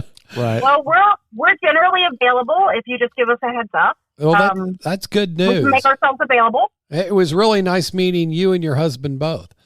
Likewise. Yeah, I just wanted to, I'm not, I'm not a white liberal of that version. I can't apologize for what my race has done. I can't I can't apologize for what the church has done, except I'm sorry. I'm sorry for your husband. I'm sorry for the hypocrisy of man. We're all sick. And I had those exact same things happen to me in the late 70s, early 80s. As far as not your experience, ma'am, but his experience of the hypocrisy. Right. And I wish the church, I wish people could realize the impact, the deep, permanent, sometimes permanent impact that their actions have on those in their community. All of this projecting of a false identity, raising it up, going out to church or getting jobs within the churches of this false identity that you're not living up to, and all the energy of lies it takes and all the judgment and blame shifting that you do affects people. People readily, and I'm talking to believers out here, people readily and easily can see through your hypocrisy. I saw through the hypocrisy. It drove me away from the church. Couldn't take it. It's like, I don't want any part of these people. But then I went out there, and the story of my life was God left the 99, Jesus did, and he came and got the one. And, Right. I made a lot of mistakes, bashed my head against the wall of self-will over and over again until in a state of hopelessness, I cried out for God and he was there. But through that process, I had to connect with a group of people that were being real. And that's what helped me reestablish my relationship with God. I don't think at that point I could have got it by walking. I know not walking back into the same church. And so, I went through what I went through needlessly because we can't be honest with each other. I mean, maybe it's human nature when you put us in groups that we start lying to one another. It certainly is social media's nature. You put us in groups in anything. You put us in groups of government, we start repressing you. You put us in groups in a church, we start repressing you and lying to you and living two lives. It's just, I honestly, I believe it's human nature, but as Christians, we're called to exceed that because we operate within the Spirit, and God gave us the Holy Spirit. We're supposed to be truthful and open and vulnerable with each other. It says in the Bible to confess your sins to one another and repent. And you don't see a whole lot of that going on. It's getting No, because when you do, they go tell their homies and they go talk about how much better they are than you. right. That is the way. Indeed. That is the way it's always been. Yeah. But I'm seeing some changes in the church I go to now.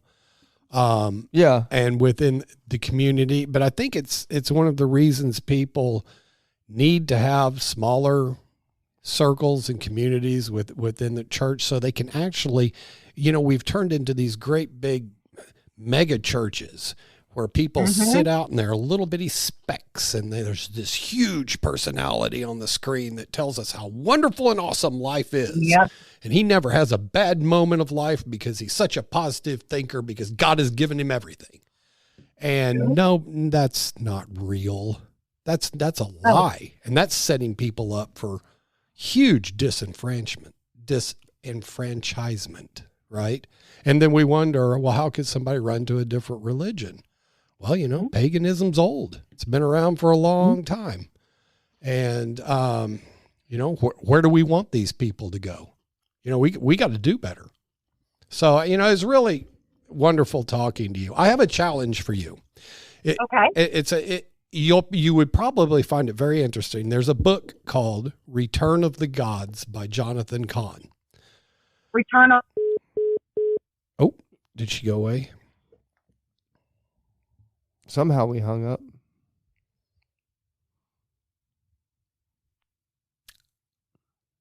Well, we're calling back.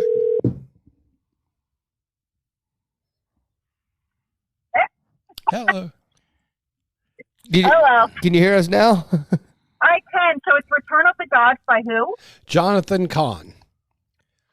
Okay. Yeah, really interesting book. I think you would probably actually enjoy it because he talks about all of the pagan gods that are returning to our current culture. And it's very interesting. You got to be somewhat open-minded because you may not agree with his conclusions, but it goes back into history and tracks them. And I think that you would probably really enjoy that, you and your husband both. And Well, he's saying he's a good author, so I will definitely check that out. all right. Okay, so Larry? And I'm definitely open-minded. So, I mean, that's... Larry? Raven, are you redheaded? No. Not every Okay. witch is redheaded, No, Larry. but- Jesus. No. No, but because she's talking about Norse and paganism, so I'm looking for the roots that go all the way back. And Yeah. all the way back would be typically blonde or redhead. I have type. successfully got him to stop talking about redheads for like 30 episodes now. Yeah. Here we are. Well, guess what? I have a lot of experience with redheads. Anyway, first off, I would love to get Anthony's story into more depth, but they're not going to allow that at this time. So I'm suggesting that we get a hold of Anthony at another time and get him on the schedule so that I can talk to him about. Well, you can get a hold of Anthony. This is Larry's number. Have Anthony get a hold of Larry on this number, and we'll set it up. You can do that. I can do that. As long as you guys give us like a week's notice, we can make sure that We normally give you like a month. It's usually like a That's month. fine. But, this week was different because we had to rearrange a bunch of stuff. So, yeah, Kinda we threw normally get like everything a off a month. little bit. Thank you for working with us, by the way. Yeah, I appreciate it. no, absolutely. Well, Absolutely. the reason that I find that his story interesting is because this church that we go to, which is Discovery Church in Yukon, the majority of this church is the one that Christ left the 99 to bring back. Yeah. Most of these guys' stories in our church have to do with the return back to the church and the way that they were treated. I think one of the things that the church fails so poorly on in most circumstances is love like Christ. Right. We are told to love like Christ, and yet we treat others with condemnation and conviction. And that's not our place. That's the Holy Spirit's place. Not our place What to gets do. me the most is the fear mongering of going to this hell. Fear mongering, sure. Fear mongering Fear mongering. Fear mongering, yes. about going to hell. Yeah, I think that's what gets me the most. Shall we open that seething cauldron of debate, Larry? No. Not today. Okay. We don't have enough time. Yeah, We've talked about it for like, I don't know. Yeah. We had like a 3 episode where we talked about hell. And Maybe, Some of us maybe while believe, y'all are some of driving us down, don't. maybe while you're driving down the road, research a little bit of our podcast. yeah, you could go back and watch your episode and see what we think about it. When I we plan on have doing that. when we have that one, I'm going to suggest that we have Pastor Gary back in here to help guide and direct us in the way that we need to be on this. But we do need to get the biblical answers for those questions that have come up repeatedly in this podcast. Right. I want to say thank you so much for coming in and just sharing your story with us and your experiences. Absolutely. There's a whole lot of stuff running around. Huh?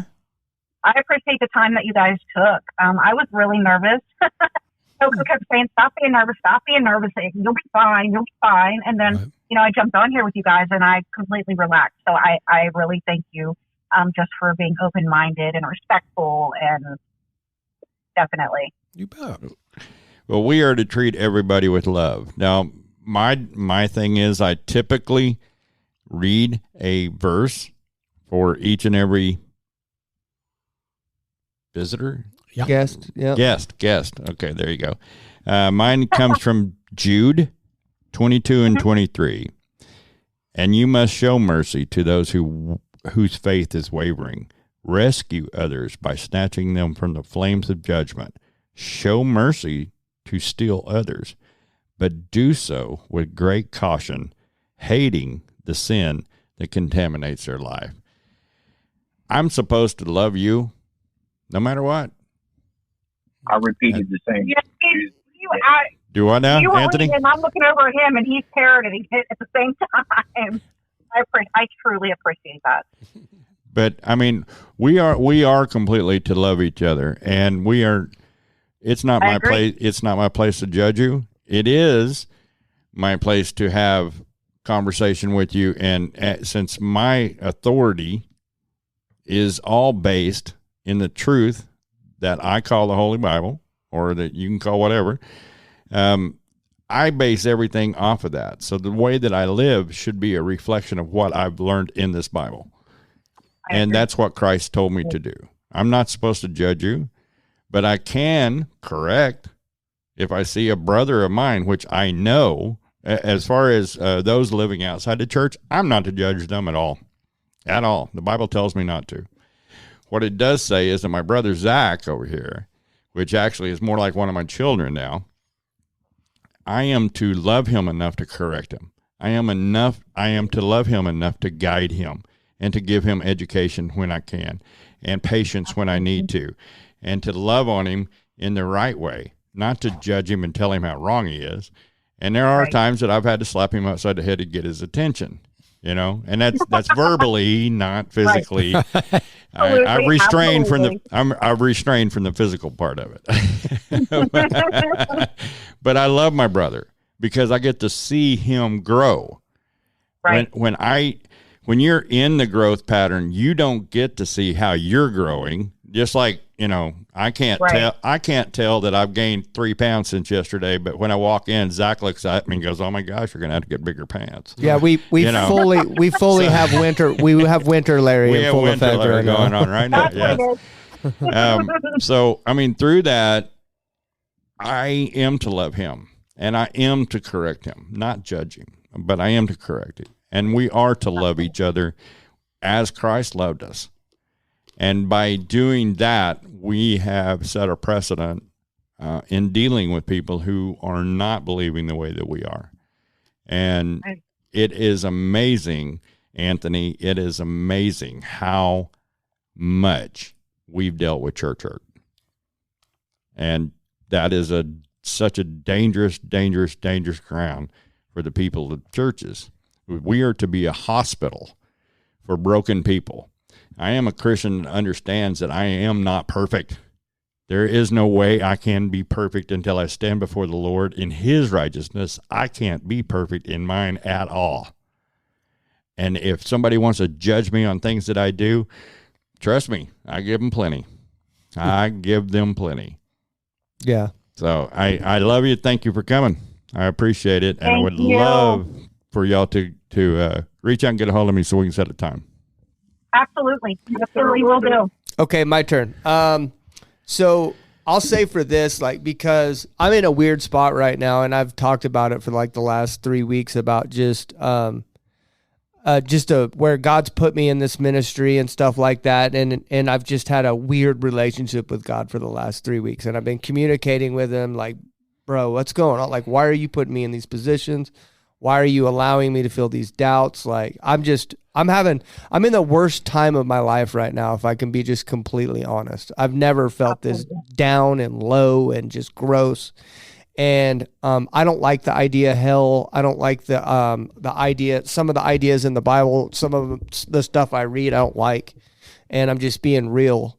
But what I do look at is the fact that hell could absolutely be real. It could be a real thing. God could be who he says he is. Jesus could really be a guy that came here on earth, walked, says he's the only way to heaven, and he's the only way to get there, and he deserves the worship, and he died and rose again. That's the big thing, is did this guy die and rise again to completely absolve us from our sin?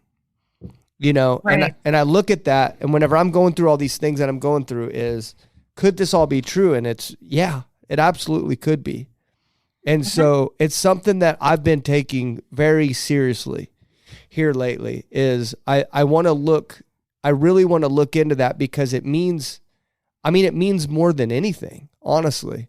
Just like whenever you pick your wife, it's probably one of the biggest decisions that you'll make on this earth. But man, what happens after you die, if there really is an eternity, that's a big deal, man. It is. And, Absolutely it is. And I think we really need to spend a significant amount of time seeking out what happens after that. And I'm not one to preach, because I'm like I said, I'm right in the middle of it.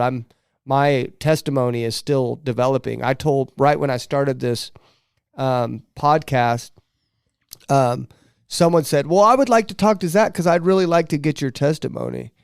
And I said, I don't have one. I don't think I have one. In progress. And Larry said, yeah, you do. Of course you do, bro. You have a testimony. I started thinking, like, the people that we have on this show, that they have these grandiose testimonies and like this breaking point, and then past then I saw this differently and blah, blah, blah. And I'm like, bro, I don't have a testimony yet. And now that I'm in the middle of this, I'm going, Yep. oh, wow, I realize I don't have a testimony yet, but I'm going to, and it sucks because I'm not there yet, you know, but yeah. So some of those things that you said that you disagree with in there, it's hard for me too, but it's something that I got to take seriously, you know. And Absolutely. and I listened to a podcast, by the way, that book you said, I wanted to say I don't read books anymore, but I listened to a podcast with the author of that guy after you mentioned it. So Yeah, he's brilliant. yeah, he's a good guy. He seems like a good guy. But anyway, yeah, I just wanted to say I love you. Thanks for coming on. And I hate that that happened to you when you were It's been younger. amazing. Thank you. And I've said this to the last ones, but just to let you know, whoever did that to you when you were younger, if they were here right now, I'd beat them up. Yeah. Yeah. So- My husband feels the same way. Yeah. Well, we tag team him. He'd hold them down, and I'd tickle them with a feather There until you they go. peed their pants. And you know, There you go. that's for YouTube. But I don't want to say on air what I do. So, Definitely. yeah, thanks for coming on, and the floor is yours. Thanks for having me. Yep, you get the floor now. You get to talk. It's all yours. I really, I have a lot to take in. This is the first time I've done anything like this.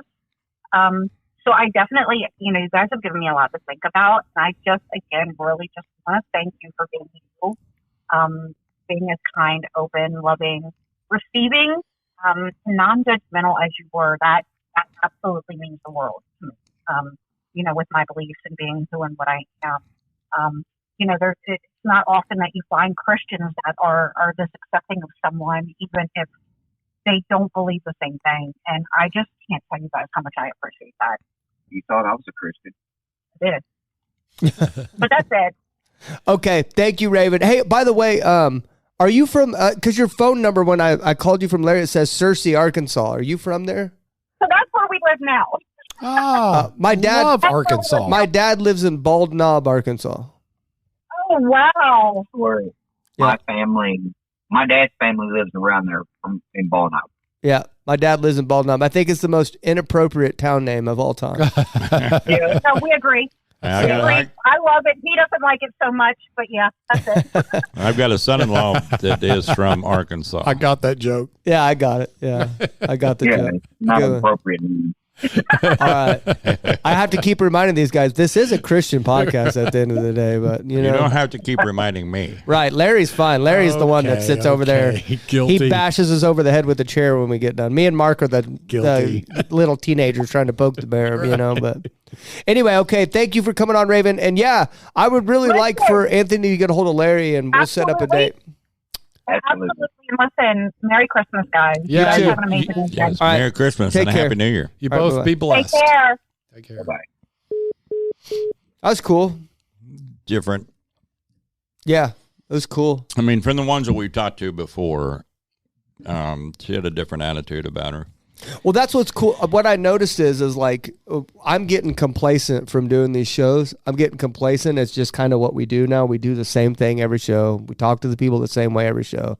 And then at the end of it, like whenever they say like, oh my God, it meant the world how you treated us or whatever. And it's like, well, to us, we're just talking to you, you know, it's like nothing. But to them, it means a lot. The way that you can have an hour-long conversation with Christians and not feel like you're out in the woods getting beat up or that we're literally, you know, there's some Christians that you talk to sometimes and if you are telling them the sins, you're sitting there telling them, they're like, oh man, they're sitting there beating you down in their head, you know, and people get, like Mark said earlier, you can tell people's genuine intentions sometimes. Like you can literally tell, but they could tell that we're literally not judging them from the inside of our hearts. We're not judging them.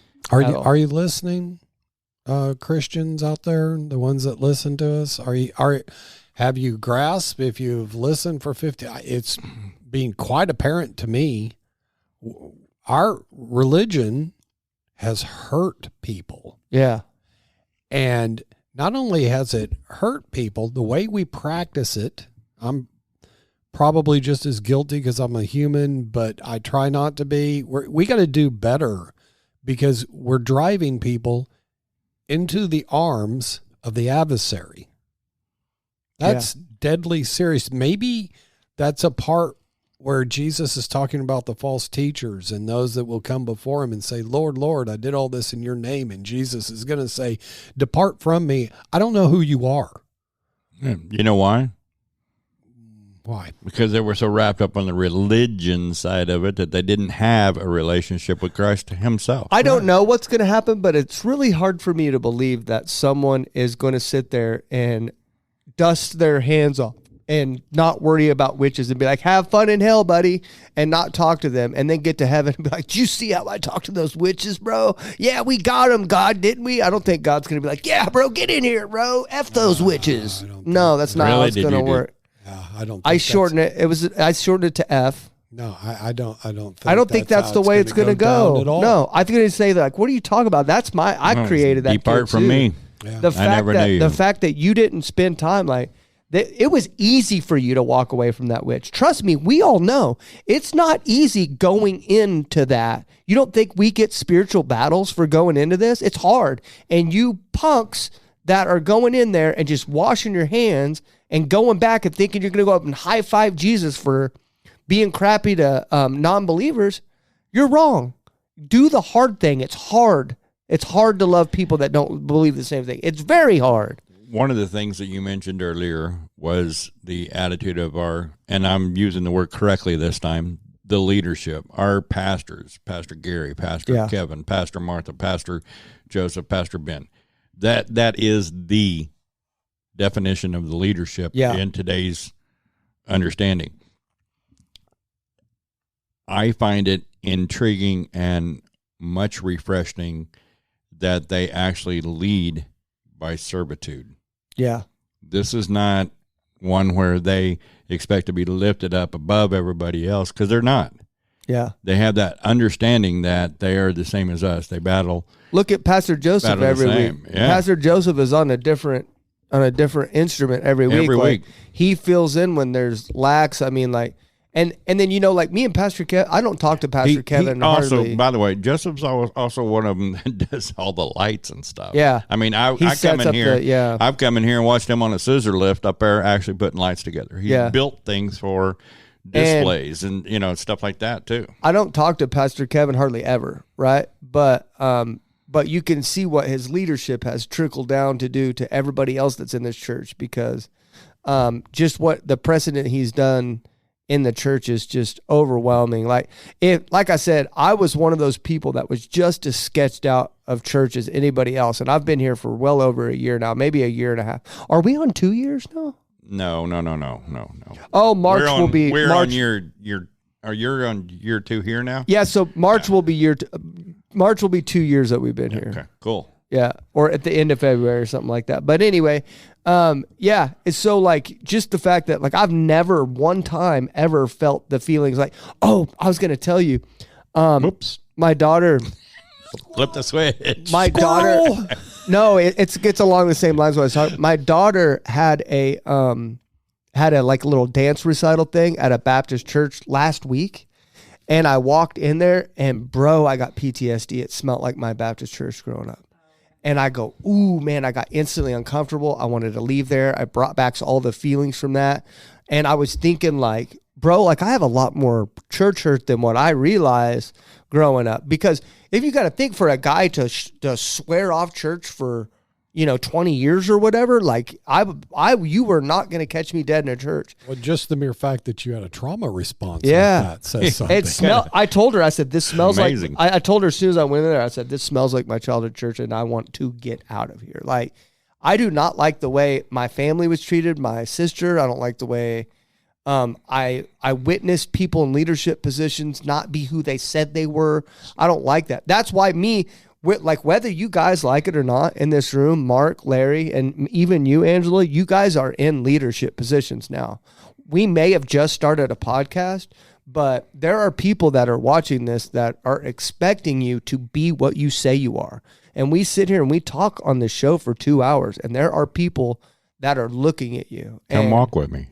And no, you're probably the prime example of the same Come guy. walk with me. Yeah, you're the same guy. And I don't know Mark very well in personal life, but I'm sure you are too. But and then you know me. I don't know if you could see some of my political comments on Twitter. Oh, he has a Twitter. Crap. Yeah. He has a Twitter. Now I've let them know. He has a Twitter. Great. Okay. Well, he's got an edge. Mark says they're making the frogs gay. But anyway, we are in a leadership position whether you realize it or not, and I do not want to give someone that same feeling that I got growing up, and that's why I can't be fake on here, even though like I know Pastor Gary's going to listen to these, and he's the last person I want to know that I'm doubting, but I have an obligation to the people that's listening to the show to be real. And Pastor Gary's the one, he had a 4-week class on it was called 100% Authentic Christian. And so I learned how to be what I'm being right now from him. Okay. You just defined the problem, the crux of the matter. I hate Pastor Gary knowing that I'm struggling. Yeah. That's what's burning us all. Yes. All of us. We hate to know that anyone to know that we're struggling. We project this outer shell that we want everybody to believe that's who we are when some of us are dying inside. Yeah. How are you doing? Doing great. Yeah. Typical great answer. Man. Fine. Right. And then here's the deal. Doing great. And they walk away. Well, they don't care about me. Yeah. How can they? And not giving them the opportunity. You're not giving them the opportunity, but that's what we teach each other. And so very few people are the church is trying, I think, to make this switch to become honest and vulnerable and admitting the weaknesses. And I think it's up against a battle with zealotry, because the Bible warns us, okay, there are going to be people with sin. You don't come into alignment with that sin and change the policy of your church. So there's a whole lot of people, they're like, oh, we can't accept that behavior because we can't tell them that it's okay, they're missing the mark. Nobody's asking you to do that. Yeah. We're just asking you to admit your own fault to them. Yeah. Form some kind of human connection. Yeah. You know how many lives you could change just by being honest? Yeah. When you listen, I come in and I greet, and It doesn't even matter if I'm on the greeters list that day or not. I have to greet. That's what I get my charge from. That's what I get. I can come in here down, and the minute that I start that greeting process and sharing love with others, then I start getting, I feel recuperated, right? And when we get to praise, I'm like over the top, and I need that every week, period. It's not that I don't do it in the personal life. Because, see, I'm not just getting in the Word when I'm here in the church. I also stay in the Word at home so that it gives me strength, But how many people, when you walk in the door of the church and you say, hey, how was your week? Well, I lost my job. I had 2 flat tires. I had a car wreck. Then my daughter left me. And then I'm having a lot of doubt. Yeah. That's truthfully what you get is blessed and highly favored. No, that's what you want to be. Right. That's what you want to be. And but what was your week really like? How come you're limping right now? Right. And your attempt to be positive and to do that battle is actually harming me. That's what we don't understand. It's actually harming the other person because it's telling, well, you got to be blessed and highly favored. If you're not, you're less than me. Right. Yeah. And that human nature, it's a mess. Constantly circular sociological battle. It's a mess. It is rather rough, and we do need to make more of an amends, in all honesty, to the people in the public about the way that we are. And I do everything that I can try to do to glorify God. Do I get in the flesh? Yes, I'm human. Mm-hmm. Okay. Do I mess up? Yes, I'm human. Mm-hmm. Do I fall? Oh, yes. I get angry and I mouth off in the wrong way, and my wife's there to correct me. Thank goodness that God has given me a woman I'll listen to. One of the things that I'm trying to emulate it is I've been told at times there's no way that this guy can be that for on fire for God. I see him every week, and I'm sure that's all he is. And then they see me on Wednesday, and then they see me they run into me at Walmart, and I'm talking to somebody about God, and and they're like, "Whoa, wait a minute, that's just weird." You're supposed to be downtrodden when you're not in the church and pumped up with everybody else while you're here, and that's not what we need to do. This is where I need to come to get the healing so that I can make it through the next few days, so that I can meet somebody and talk to them about God, so that I can listen to God and while he directs me to somebody. If you want to find out what kind of church you're in, read Revelations. It kind of tells you exactly what kind of church you're in, and then take that same information that is talking about the church and apply it to you personally. Fix it one person at a time. I'm a church.